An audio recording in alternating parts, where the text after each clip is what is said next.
अतिशय पौष्टिक अशी लाल माठाच्या देठाची भाजी. तशी लाल माठ 12ही महिने मिळते, पण श्रावणात आणि ऋषी पंचमीला बाजारात देठ लाल माठाचे झूनवाले भरपूर येतात. ऋषी पंचमीच्या भाजीत घालण्यासाठी हे देठ डाळीत पण घातले तरी अप्रतिम चव येते आणि मालवणात देठाची भाजी वेगळी स्पेशली बनवली जाते. श्रावणात जास्त करून बनते, पण आज मला ते देठ मिळाले म्हणजे भाजी होती, पाल्याची भाजी बनवली. देठ मुद्दाम वेगळे ठेवले त्याची भाजी दाखवण्यासाठी.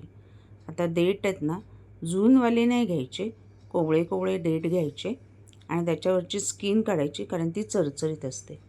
ही भाजी तर पौष्टिक आहे, फायबरने युक्त आहे, सिंपल आणि सोपी झटपट होणारी आहे.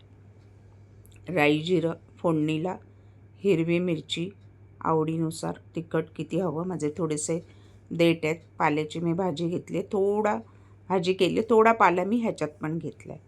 ठेचलेला लसूण एक 5-6 पाकळ्या, हिरवी मिरची 2-3 चवीनुसार.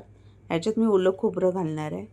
कांदा एक मोठा अख्खा बारीक चिरलेला आणि छान तेलात परतून घ्यायचं गुलाबी रंगावर. त्याच्यातच थोडंसं मीठ घालायचं चवीनुसार. त्याच्यानंतर आपले जे देठ आपण बारीक केलेले आहेत ते घालून घ्यायचे. छान ते वाफवायचे 1-2 ते 3 मिनटं. चपातीबरोबर किंवा दाल राईसबरोबर ही भाजी छान लागते. थोडे जून शेंगा जरी देठ असले ना, तरी ते शेंगासारखे दाताखाली चावून खायला खूप मस्त गोडूस अशी एक चव असते. अप्रतिम तर लागतात, पण पौष्टिकही.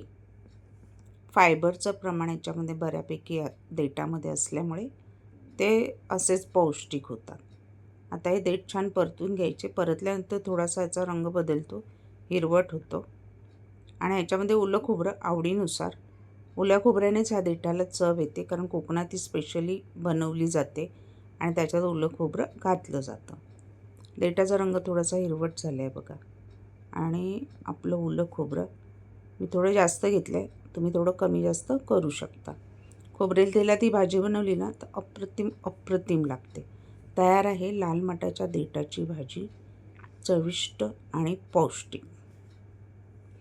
ओले खोबरे घालून 1-2 ते 3 मिनटं वाफ येऊ दे. ओल्या खोबऱ्याचा छान त्याच्यामध्ये स्वाद मिक्स होऊ दे भाजीमध्ये. थोडेसे देठ होते, त्यामुळे 2 माणसांना पुरेल एवढी आपली भाजी तयार आहे.